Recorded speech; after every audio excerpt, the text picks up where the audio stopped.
ये कहानी एक सत्य घटना पर आधारित है। कहानी को प्रभावी रूप से दिखाने के लिए सृजनात्मक स्वतंत्रता ली गई है। इस कहानी में बताई जाने वाली घटनाओं का उद्देश्य किसी की भावनाओं को ठेस पहुंचाना या किसी इंसान, समूह अथवा संस्थान के निजी मामलों में दखल अंदाजी करना नहीं है। अंधेर नगरी यूट्यूब चैनल इस बात पर पूरी तरह विश्वास करता है कि हर इंसान तब तक बेगुनाह होता है जब तक हमारी सशक्त और सम्मानित अदालत उसे कानूनन गुनहगार घोषित नहीं कर देती।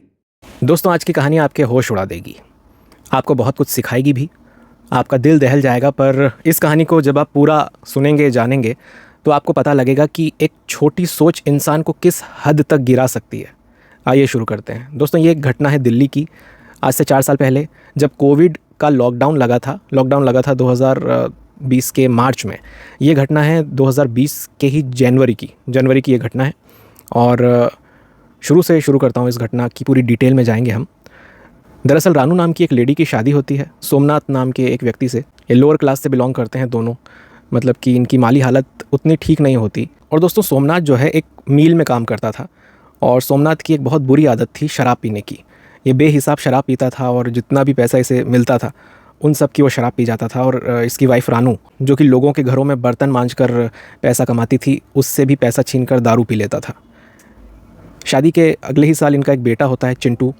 और जब वो उसकी परवरिश करते हैं, जब वो बड़ा हो रहा होता है, तो जैसे तैसे रानू जो है किसी प्रकार से लोगों के घरों में जाकर खाना बनाने का काम करके, बर्तन वगैरह मांजने का काम करके, जैसे तैसे उसकी स्कूल की पढ़ाई पूरी करवाती है। क्योंकि सोमनाथ जो होता है उसका सारा पैसा जो है शराब में ही जाता है। शराब के नशे में बहुत बुरा माहौल अपने घर को देता है। रानू से मारपीट करता है, उसके बेटे चिंटू से मारपीट करता है। इनफैक्ट जब चिंटू सिर्फ 1.5 साल का ही हुआ था तब से ही सोमनाथ उस पर हाथ उठाने लगता है। तो कुल मिला के एक बहुत ही बद से बदतर माहौल रानू और सोमनाथ के घर का हो रहा था, जिसमें जो इनका बेटा था चिंटू, वो बहुत बुरी तरह से इन चीज़ों को झेल रहा था। और उसकी जो परवरिश थी वो एक बहुत ही ज़्यादा नेगेटिव माहौल में हो रही थी। इनका बहुत ही छोटा सा एक किराए का घर था और बड़ी मुश्किल से इनका गुजारा हो रहा था। और जब चिंटू बड़ा हो रहा होता है तो उसकी पढ़ाई की चिंता इसे सताती है रानू को, कि अब मेरा बेटा बड़ा हो रहा है। और ये जो माहौल था शराब पीने के बाद, जो सोमनाथ के नाटक हुआ करते थे, वो इनके घर में जारी थे। तो कुल मिला के चिंटू का भविष्य बर्बाद ना हो, इस बात को ध्यान में रखते हुए रानू जो है एक शोरूम पर जॉब करना स्टार्ट करती है, जहाँ पर उसकी जो आमदनी है पहले से थोड़ी बेहतर हो जाती है। इसी बीच सोमनाथ से बहुत ज़्यादा परेशान होकर रानू ने डिसाइड किया कि अब वो सोमनाथ से तलाक लेगी। और वो सोमनाथ से तलाक ले भी लेती है। काफ़ी मुश्किलें होती है, सोमनाथ पहले तलाक के लिए राज़ी नहीं होता है। पर इसी बीच रानू के घर वाले सामने आते हैं और जैसे तैसे इन दोनों का तलाक करवा दिया जाता है। अब रानू अपने बेटे के भविष्य को देखते हुए बेटे के साथ एक नए घर में, किराए के ही एक नए घर में शिफ्ट होती है। पर चूँकि वो जो एरिया था वो कहीं ना कहीं सोमनाथ ने देख लिया था कि ये कहाँ पर रहती है चिंटू को लेके। तो वो जिस नई जगह पर रहने लगती है तो वहाँ पर भी सोमनाथ आकर के तलाक के बाद भी रानू को परेशान करने पहुँच जाया करता। कभी भी परेशान करने पहुँच जाता, कभी भी आ धमकता और धमकाता, चिल्लाता। रानू कहती कि अब हमारा तलाक हो चुका है, अब मुझे मेरे बेटे के साथ चैन से रहने दो। पर फिर भी उनका चैन एक तरह से छीन के रखा हुआ था सोमनाथ ने, और बुरी तरह से परेशान करके रखा था माँ बेटे को। अब ये जो जगह थी जहाँ पर रानू अपने बेटे के साथ रह रही थी, चिंटू के साथ, और चिंटू बड़ा हो रहा था, 16 साल का चिंटू हो चुका था, दुनियादारी की समझ इसे आ चुकी थी। चिंटू जो है अपनी स्कूल की पढ़ाई कंप्लीट करने ही वाला था। पर ये जो एरिया था उनका, वो बहुत लोअर क्लास एरिया था। मतलब कि काफ़ी लोअर क्लास के लोग उस एरिया में रहते थे। चूँकि रानू के पास इतना भी पैसा नहीं था कि वो किसी अच्छे एरिया में किराए से रह सके, तो जो उनका पुराना एरिया था जहाँ सोमनाथ रहा करता था, उससे ज़्यादा दूर नहीं था इनका एरिया। और चूँकि सोमनाथ ने देख भी लिया था कि ये लोग कहाँ रह रहे हैं, तो माहौल, एरिया उतना ठीक नहीं था, कह सकते हैं, एक परवरिश के लिए, जहाँ रानू ने भी रहना चालू कर दिया था चिंटू के साथ। तो अब यहाँ जब चिंटू के साथ रानू अपनी ज़िंदगी आगे बढ़ा रही होती है, चिंटू के भविष्य को देखते हुए कि अब मेरे बेटे का भविष्य मुझे देखना है, तो वहीं चिंटू को उसी एरिया में एक लड़की से प्यार हो जाता है जिसका नाम होता है रिंकी। और रिंकी, अब आपको तो पता ही है, आजकल तो छोटी छोटी उम्र में ही प्यार मोहब्बत होने लगता है। छोटे छोटे क्लास 3rd 4th के बच्चे निब्बा निब्बी प्यार क्या होता है समझ गए हैं, मतलब गर्लफ्रेंड बॉयफ्रेंड वाला प्यार क्या होता है समझ गए हैं। तो ऐसे ही रिंकी नाम की एक सहेली बनती है जिसको आप गर्लफ्रेंड कह सकते हैं चिंटू की। और फिर दोनों में बातें होना शुरू होती है और दोनों एक दूसरे को बहुत पसंद करते हैं। देखिए, 16 साल उम्र है चिंटू की और वो थी सिर्फ 14 साल की, और ये जो है इनकी आशिकी जो है शुरू हो जाती है। अब जो वो एरिया था, जैसा कि मैंने बताया कि उसमें बहुत छोटी सोच के लोग रहते थे, तो चिंटू के बहुत सारे दोस्त भी, चिंटू जिन लोगों के साथ उठता बैठता था वो भी ऐसे ही छोटी सोच के शिकार थे। तो अब रानू, जो कि एक शोरूम पर काम करना शुरू कर चुकी थी और अपनी एक अलग ज़िंदगी जी रही थी चिंटू के भविष्य को मद्देनज़र रखते हुए, और तलाक भी ले चुकी थी। तो रानू जिस शोरूम में काम करती थी, उस शोरूम के ओनर थे रजनीश।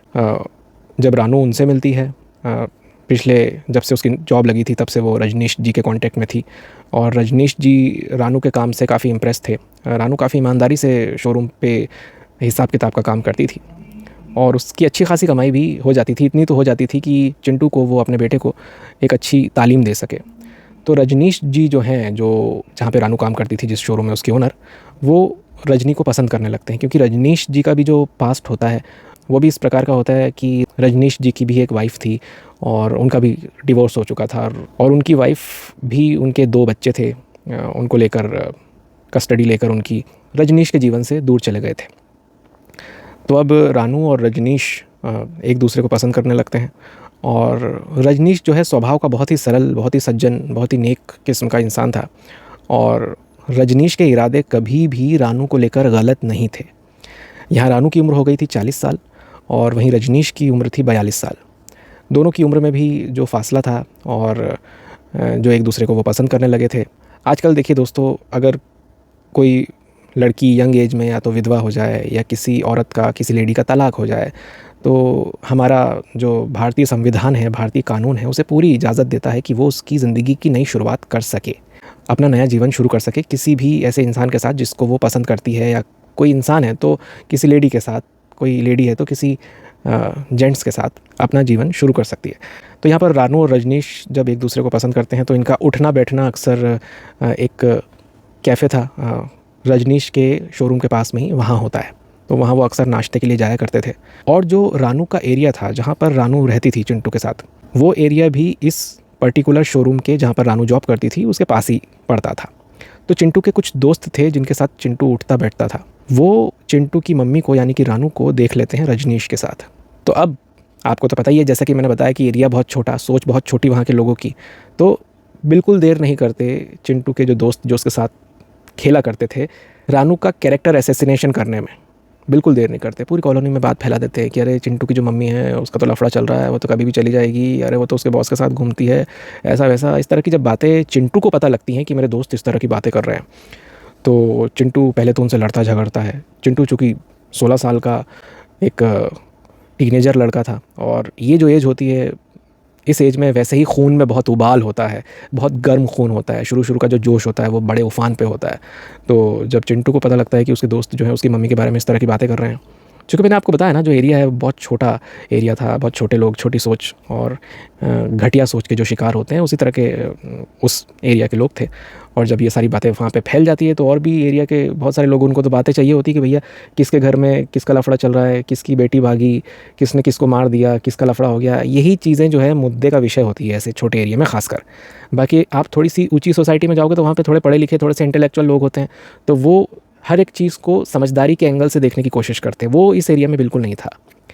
तो जब ये सारी चीज़ें होती हैं, चिंटू अपने दोस्तों से लड़ता है, जब उसकी मम्मी के बारे में कई सारी बातें कही जाती है, तो चिंटू को भी बुरा लगता है। चिंटू खुद उसकी मम्मी को जाकर कहता है कि मम्मी, आप आपके बॉस के साथ मत रहा करो, आप जॉब छोड़ दो, आपको लगे तो मैं जॉब करना शुरू कर देता हूँ, बट आप जॉब छोड़ दो। तो उसकी मम्मी अब चिंटू को कह देती कि बेटा देख, एक बच्चे के लिए उसके माता पिता दोनों का प्यार होना बहुत ज़रूरी है, और मुझे ऐसा लगता है कि रजनीश जी जो हैं, जो कि एक बहुत ही सज्जन इंसान है, बहुत अच्छे व्यक्ति हैं, वो तुझे एक पिता का प्यार दे सकते हैं। तो मैं रजनीश जी से शादी करके तुझे एक पिता देने की कोशिश करना चाहती हूँ बेटा, ताकि तेरा भविष्य ठीक हो सके। तो ये बात सुनते ही जो चिंटू है वो भड़क जाता है। अरे मम्मी, ये क्या बात कर रहे हो, तरह तरह की बातें पहले ही तुम्हारे बारे में कह रहे हैं लोग कि तुम्हारे बॉस के साथ उस कैफ़े में जाती हो, अक्सर तुम्हारा जो बॉस है वो घर पे भी छोड़ने आता है, तुम्हें शर्म नहीं आती, और लोग पता नहीं क्या क्या बातें करते हैं, बदनामी कर रखी है, ये वो। इस तरह की चिंटू बात करता है। रानू उसे बहुत समझाने की कोशिश करती है कि बेटा ऐसा नहीं होता है, जीवन में एक नई शुरुआत भी कोई चीज़ होती है। पर चिंटू चूँकि उम्र में छोटा था, उसे कहाँ इतनी बातें समझ में आनी थी। भाई 16 साल का लड़का जो अभी टीनेजर है, जो अभी 18 साल का भी नहीं हुआ है, उसके दिमाग से ये बातें परे थी कि भाई नए पापा, वो तो यही जो उसके कॉलोनी वाले कहते थे उसके दोस्त लोग कि देख तेरी मम्मी का कैरेक्टर ख़राब है, तेरा मम्मी का बॉस तो उसको लेके जाता है कहीं, इस तरह की बातें। और जो सोमनाथ था जो कि रानू के एरिया के पास ही उसका भी घर था, तो उसे भी ये बात पता चल जाती है, तो वो भी बार बार आके रानू को परेशान करता है, जबकि रानू और सोमनाथ का तो कब का तलाक हो चुका था। पर फिर भी जब सोमनाथ को ये बात पता लगी थी तो हर कभी आकर वो रानू को ताने देता, परेशान करता कि अरे सब जानता हूँ मैं, तू तेरे बॉस के साथ तेरा चक्कर चल रहा है, ये वो बहुत ज़ोर ज़ोर से चिल्लाना, और बड़ी परेशान हो गई थी रानू। तो रानू एक दिन रजनीश से डिस्कस करती है कि मैं बहुत परेशान हो गई हूँ, मैंने अपने रिश्ते के बारे में अपने बेटे को भी बताया कि एक नई शुरुआत भी कोई चीज़ होती है, पर वो तो कॉलोनी वाले जो हमारे एरिया वाले कहते हैं उन्हीं के कहने में रहता है, छोटा एरिया है, छोटी सोच है, क्या करूँ मैं, कुछ समझ में नहीं आता। ऊपर से जो मेरा एक्स हस्बैंड है जिससे मैं तलाक दे चुकी हूँ सोमनाथ, शराब पीकर आए दिन कभी भी वो मेरे घर आ जाता है।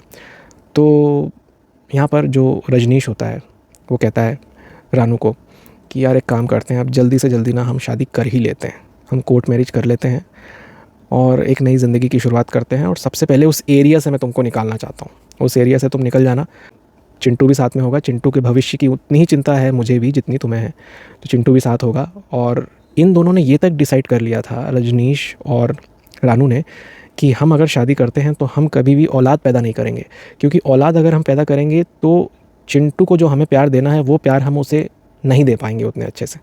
सोचिए इतनी अच्छी सोच का इंसान रजनीश था, उसने ये तक सोच के रखा था सिर्फ इसलिए कि रानू जिससे वो प्यार करता है उससे वो जीवन की शुरुआत कर सके, और चिंटू जो कि रानू का बेटा है उसको वो एक अच्छा जीवन दे सके, जिसके लिए रानू ने अपनी पूरी ज़िंदगी न्यौछावर कर दी थी। और उसी की खातिर उसने अपने एक्स हस्बैंड सोमनाथ से तलाक लेकर अलग ज़िंदगी शुरू की थी। पर गलती यही हो गई थी कि उस एरिया से वो बाहर नहीं निकल पाई थी। तो रजनीश और रानू सोचते हैं कि अब हम शादी के बंधन में बंध जाते हैं। वहीं चिंटू की जो गर्लफ्रेंड कह सकते हैं, जो सहेली या गर्लफ्रेंड कुछ भी कह लें, गर्लफ्रेंड ही कहेंगे, जो थी रिंकी, उससे जब चिंटू डिस्कस करता है कि यार मम्मी का समझ में नहीं आता, परेशान हूँ, पूरी कॉलोनी वालों की नज़र में बेइज्जती करवा के रख दी, उनके कैरेक्टर के बारे में लोग सवाल उठाते हैं, मुझे अच्छा नहीं लगता, मेरा खून खौल उठता है, ऐसा लगता है कि सबको जान से मार डालूँ जो भी मेरी मम्मी के बारे में ऐसा बोलता है। और मम्मी तो मुझे कह रही थी कि मैं रजनीश जी के साथ शादी करके नया जीवन बिताऊँ। अब देखिए 14 साल की वो लड़की, कौन, चिंटू की गर्लफ्रेंड, जब चिंटू उसे ये बताता है तो वो एक बहुत अच्छी बात बोलती है चिंटू को कि देखो चिंटू, जो तुम्हारे पिताजी हैं उनसे परेशान होकर जब तुम्हारी मम्मी ने तुम्हारी ज़िंदगी के लिए ये फ़ैसला लिया कि तुम्हें अच्छा माहौल देने के लिए तुम्हारे पिता से तुम्हें दूर करके पढ़ाई लिखाई पर ध्यान देकर तुम्हारी सब कुछ तुम्हारे लिए ही करते हुए तुम्हें आगे बढ़ाया, इतना यहाँ तक लेके आए, तो आगे का जो तुम्हारा फ्यूचर है उसको भी देखते हुए ही तुम्हारी मम्मी कुछ गलत नहीं कह रही। अगर वो तुम्हारी मम्मी जो है अपनी ज़िंदगी की नई शुरुआत करना चाहती है तो इसमें कोई बुराई वाली बात नहीं है। तो चिंटू और भड़क जाता है कि तुम क्या बात कर रही हो, ऐसा थोड़ी होता है ये वो, क्योंकि चिंटू के दिमाग में उसके जो दोस्त कहा करते थे और उसके दोस्त जो अक्सर उसकी मम्मी के कैरेक्टर के बारे में बात करते थे, वही चीज़ बार बार घूमती थी, वही चीज़ हावी थी। अब यहाँ पर जो रजनीश है, रानू का बॉस, वो भी अलग से रानू के घर आके चिंटू को समझाने की कोशिश करता है कि देखो बेटा, हम तुम्हें एक बहुत अच्छा माहौल देना चाहते हैं और हम चाहते हैं कि तुम्हारी ज़िंदगी जो है, तुम्हारा फ्यूचर जो है, बहुत अच्छे से तुम आगे की पढ़ाई करो, सारी चीज़ें हों, इसीलिए तुम्हारे फ्यूचर को देखते हुए ही मैं ये चाहता हूँ कि तुम्हारी मम्मी और मैं शादी कर लें। और बेटा हम कोई तुम्हारा भाई या बहन हमारे द्वारा हम नहीं लेके आएंगे फ्यूचर में, क्योंकि हम सिर्फ तुम्हारे ऊपर, तुम्हारे फ्यूचर के ऊपर फोकस करना चाहते हैं। तो जब ये बात रजनीश चिंटू को कहता है तो चिंटू फिर गुस्सा हो जाता है। चिंटू का जो खून था बहुत गर्म था, जैसा कि इस उम्र में होता है, मैंने जैसा कि आपसे बात की, उसके दिमाग में बस यही था कि मम्मी गलत ही कर रही है। अब एक दिन चिंटू की जो गर्लफ्रेंड होती है रिंकी, उसके पापा का प्रमोशन हो चुका था। उसके पापा एक सरकारी दफ्तर में काम करते थे और प्रमोशन के चलते उनको उस ऑफिस के पास जहाँ रिंकी के पिताजी काम करते थे वहाँ पे सरकारी क्वार्टर मिल गया था रहने के लिए। तो अब वो उस एरिया को छोड़ करके उस नए एरिया में शिफ्ट होने जा रहे होते हैं। अब चिंटू यहाँ बहुत दुखी होता है कि अरे यार तुम चली जाओगी। तो रिंकी कहती है कि नहीं, हम कांटेक्ट में बने रहेंगे, हम सिर्फ एरिया छोड़ रहे हैं, हम एक दूसरे का साथ थोड़ी ना छोड़ रहे हैं। तो ऐसा कह के जो है रिंकी जो है उस एरिया को छोड़कर अपने पिताजी के नए वाले सरकारी वाले क्वार्टर में शिफ्ट होने के लिए उनकी पूरी फैमिली चली जाती है। तो अब रिंकी जो कि थोड़ा बहुत समझाती थी, थोड़ी बहुत समझदारी के साथ बात करते हुए कंपनी देती थी चिंटू को, अब वो जा चुकी थी। अब इनका मिलना जो है बहुत कम हो गया था, क्योंकि अब उस एरिया में थे तब तक तो वो मिल लेते थे जैसे तैसे। अब चूँकि एरिया चेंज हो गया, चिंटू और रिंकी दोनों दूर दूर रहने लगे, तो अब बहुत कम मिलना होता था। तो ऐसे में जो चिंटू है उसकी संगति उसके दोस्तों के साथ ही होती थी, और उसके दोस्त वही बात करते थे कि तेरी मम्मी को देख कैसा कैरेक्टर है और ये वो, और चिंटू अक्सर गुस्सा हो जाया करता था। फिर चिंटू ने भी बोलना बंद कर दिया था कि मैं क्यों भाई, क्यों लड़ूँ मेरे दोस्तों से, मेरे दोस्त कुछ गलत थोड़ी ना बोल रहे हैं, सही बोल रहे हैं, मेरी मम्मी ऐसी हरकत कर रही है, क्या करूँ मैं। पर इस बेवकूफ़ को समझ में नहीं आ रहा था कि इसकी मम्मी जब एक नई शुरुआत करने जा रही है तो इतना सब कुछ नाटक करने की क्या ज़रूरत है। पर वही, छोटी जगह छोटी सोच। रानू भी जा चुकी थी जो उसे समझाती थी। रानू से मिलना होता था पर बहुत कम चिंटू का, तो यहाँ पर ये चीज़ भी जा चुकी थी। दोस्तों अब जो है चिंटू एक बहुत ही गलत कदम उठाता है जब वो बहुत परेशान हो जाता है।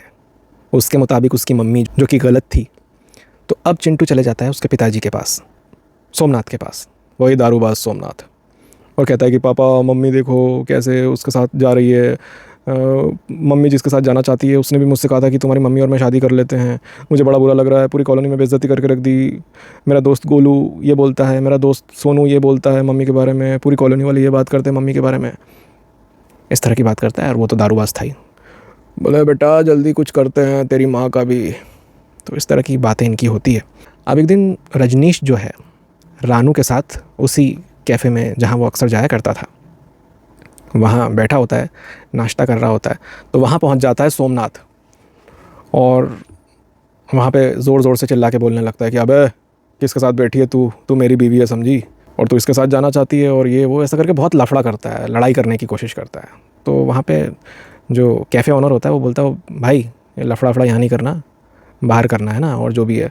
तो यहाँ पे रानू को बहुत एम्बेरस फील होता है कि अरे यार ये यहाँ तक पहुँच गया, पता नहीं किसने इसको एड्रेस बता दिया।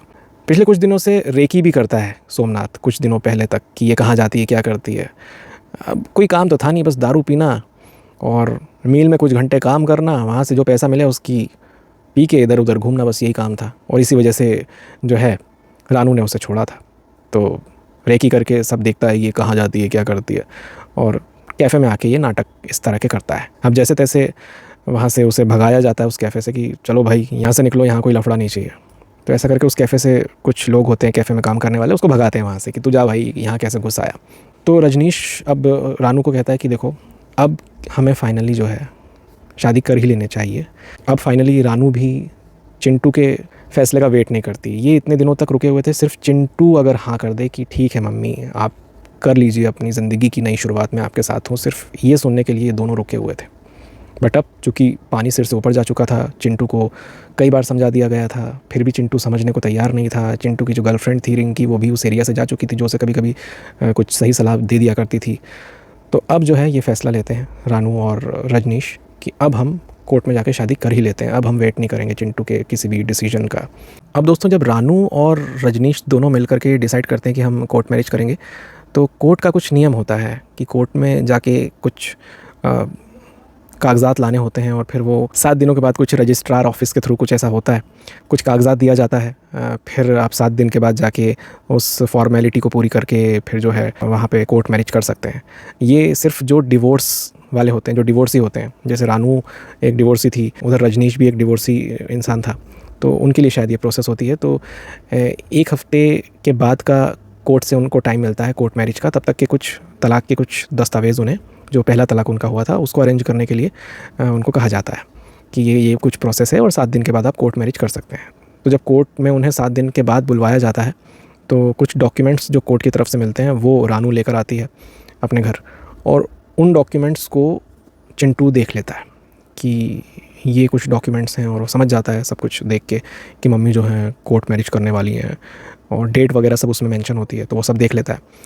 और वो जाके बताता है ये सब अपने बाप सोमनाथ को कि पापा देखो 7 दिन के बाद मम्मी जो है वो उनके बॉस के साथ जो है शादी करने जा रही है कोर्ट मैरिज, ये देखो एक कागज़ जो रखा था घर पे वो मैंने देख लिया वगैरह वगैरह। तो अब सोमनाथ और चिंटू मिल करके प्लान बनाते हैं रजनीश को रास्ते से हटाने के बारे में। और इनका दिमाग इतना ख़राब हो चुका था, इतना कचरा भर चुका था इनके दिमाग में कि इनमें इतनी समझ नहीं थी कि जो इंसान एक अच्छी राह पर चलकर सच्चाई और ईमानदारी से अपने जीवन की नई शुरुआत करना चाहता है, तो उसको क्यों जबरन की तुम उंगली करके रोक रहे हो और उसको परेशान कर रहे हो। चिंटू के दिमाग में तो ये था कि भाई मेरी मम्मी का कैरेक्टर ऐसा है और कॉलोनी वाले ये बात करते हैं, मुझे अच्छा नहीं लगता, वो चीज़ उसके दिमाग पे हावी थी। और वहीं सोमनाथ जो है तलाक हो जाने के बावजूद भी अपनी बीवी के पीछे पड़ा रहता था दारू पी के। तो अब चिंटू अपने पिता के साथ मिलकर प्लान बनाता है कि हम जो है रानू को और उसके बॉस को रास्ते से हटा देंगे। अब 7 दिन के बाद जो डेट उनको दी गई थी कोर्ट से, उस दिन रानू रेडी हो रही होती है। रजनीश जो रानू को पिकअप करने आने वाला होता है कोर्ट के लिए, उसके साथ भी कुछ अनहोनी घटना घटित हो जाती है। और सोमनाथ ने पूरी प्लानिंग करके रखी हुई थी। उस एरिया के पास में ही एक ऐसा एरिया था जहाँ पर कार आ सकती थी, और कभी कोई कार से रिसीव करने या कोई टैक्सी या कोई ऑटो वाले आते थे तो उस जगह से रिसीव करने आते थे उस एरिया वाले लोगों को, क्योंकि उस एरिया के जो लोग थे किसी के पास भी कार नहीं थी, सभी लोअर क्लास के लोग वहाँ रहते थे। तो वो जो जगह थी जहाँ कार पार्क की जाती थी उस एरिया के पास में, वो थोड़ी सुनसान टाइप की जगह थी। तो सोमनाथ ने पूरी प्लानिंग कर ली थी कि मैं जो है रजनीश को आज रास्ते से ख़त्म कर दूंगा। सोमनाथ वहाँ पहुँचता है और लोहे की रॉड से वहाँ पे जो रजनीश खड़ा होकर वेट कर रहा होता है रानू का कोर्ट जाने के लिए, कोर्ट मैरिज के लिए, उसके सिर पर ज़ोरदार वार करता है। और सोमनाथ जो कि शराबी था पर शातिर भी था शराबी होने के साथ साथ, क्योंकि दोस्तों अक्सर ये होता है कि जब आप नेगेटिविटी की ओर जाते हो और कुछ नेगेटिव कदम उठाने जाते हो तो आपका दिमाग बहुत ज़्यादा चलने लग जाता है। सकारात्मकता में उतना दिमाग नहीं चलता किसी इंसान का जितना नकारात्मकता में चलता है। तो यहाँ पर सोमनाथ के कुछ दारूबाज दोस्त थे, उनके साथ मिलकर के जो है वो सोमनाथ की बॉडी को उठा के कहीं ले जाता है। अब वो कहाँ ले जाता है आपको पता लगेगा इस स्टोरी में लास्ट में। वहीं रानू के ऊपर चिंटू ने हमला कर दिया था। अब ये जो घटनाएं घटित हुई दोनों, रानू पर चिंटू का हमला करना और रजनीश पर सोमनाथ का वार करना, और रजनीश की बॉडी को सोमनाथ अपने दारूबाज दोस्तों के साथ मिलकर कहीं लेके चला जाता है, उस घटना को सिमिलर टाइम ही हुआ था, मतलब कुछ मिनटों के अंतराल पे ही ये चीज़ें हुई थी।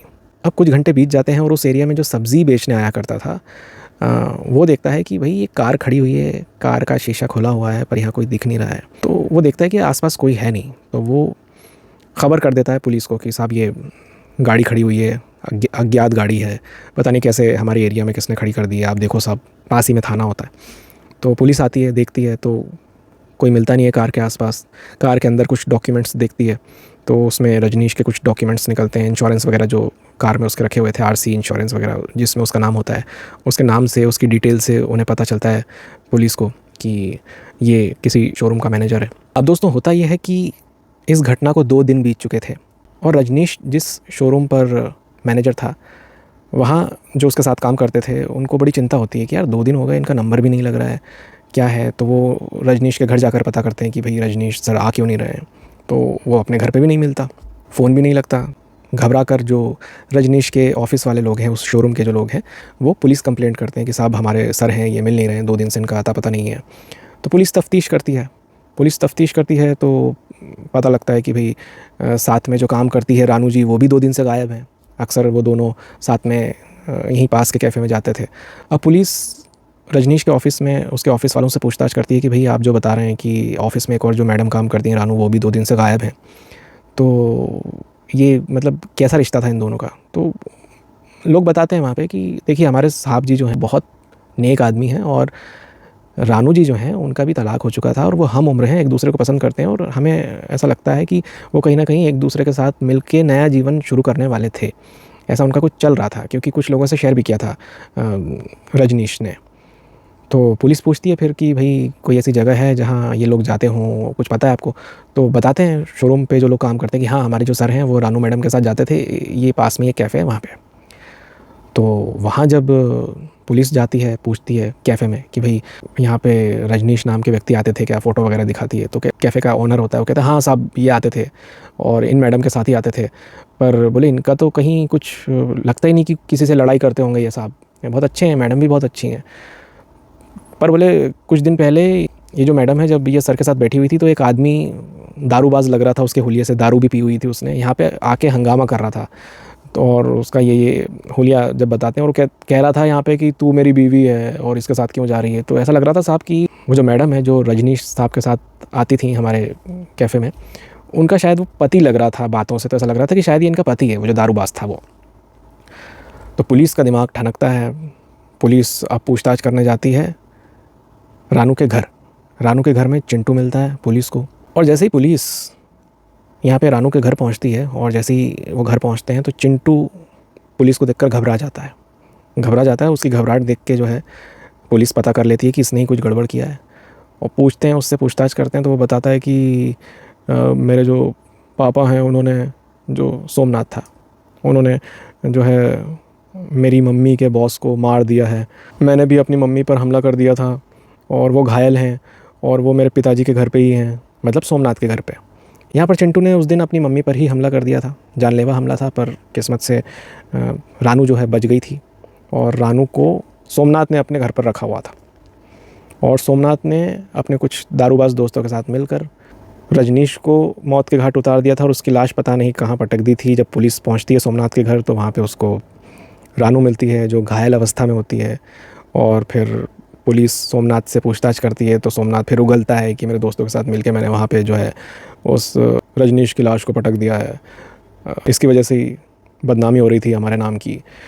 तो ये जो केस था फिर इस तरह से पुलिस सॉल्व करती है, जिसमें रजनीश जो कि एक बहुत ही सज्जन व्यक्ति था, जो रानू के साथ अपनी ज़िंदगी की नई शुरुआत करना चाहता था, वो बलि चढ़ चुका था, उसकी जान जा चुकी थी। और रानू जो कि एक अच्छी सोच के साथ कि भाई मेरे बेटे को अच्छा माहौल मिले, और कई समय तक रुकी रही कि मेरा बेटा अगर कह देगा कि हाँ मम्मी तुम शादी कर लो रजनीश जी के साथ, तभी मैं शादी करूँगी, अपने बेटे की खातिर वो रुकी रही। पर दोस्तों ये जो समाज है ना, ये बड़ा, अब क्या कहूँ, इस समाज को कैसे गाली दे सकते हैं। ये सिर्फ जो उस एरिया की छोटी सोच थी, जब वहाँ पे चिंटू अपना बचपन बिताता है और जिन दोस्तों के बीच में रहता है, वो जब कैरेक्टर असैसिनेशन करते हैं उसकी मम्मी का, और उसकी मम्मी को उल्टा सीधा बोलते हैं, वहीं उसका जो पिता था दारूबाज, वो भी आके उसको बहुत ह्यूमिलिएट करता था, उसके कैरेक्टर पे बार बार सवाल उठाते थे, रजनीश को लेकर के पता नहीं क्या क्या बातें करते थे। उस सोच के चलते जो है एक इंसान की जान चली गई, एक औरत जो अपने बेटे के लिए बहुत कुछ सोच के रखी हुई थी वो घायल हो गई, और उसकी भी ज़िंदगी एक तरह से बर्बाद हो गई, क्योंकि रजनीश के साथ वो अपना फ्यूचर देख रही थी। अब रजनीश भी इस दुनिया में नहीं था।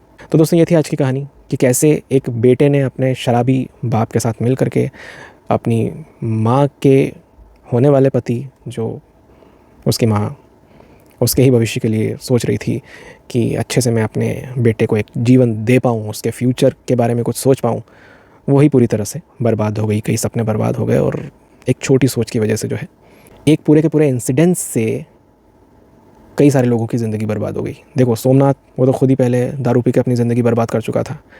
रानू की ज़िंदगी पूरी तरह से बर्बाद हो गई क्योंकि उसने सोचा था कि अब वो फ्यूचर देखती है रजनीश के साथ। रजनीश जो अपने घर में अकेला था और अपने जीवन में कुछ करना चाहता था रानू के साथ मिलके, वो इस दुनिया में नहीं रहा। और चिंटू जो अपने पिता के साथ मिलकर बदनामी के डर से ये साजिश रची 16 साल की उम्र में ही, उसको भी चाइल्ड एक्ट के तहत और उसे भी कुछ समय की सज़ा, जो भी प्रोसीजर होती है 16 साल के बच्चे के लिए, वो हुई। तो एक छोटी सोच का ये नतीजा था और इसका ये परिणाम हुआ। दोस्तों ये थी आज की कहानी। अगर कहानी पसंद आई हो तो इसे लाइक करके मेरा प्रोत्साहन ज़रूर बढ़ाइए, कमेंट करके अपनी प्रतिक्रिया ज़रूर दीजिए, और अगर आपने मेरे चैनल को सब्सक्राइब नहीं किया है तो जल्दी से मेरे चैनल को सब्सक्राइब करके बेल आइकन ज़रूर दबाइए। मिलता हूँ आपसे बहुत जल्द अगली कहानी के साथ। धन्यवाद।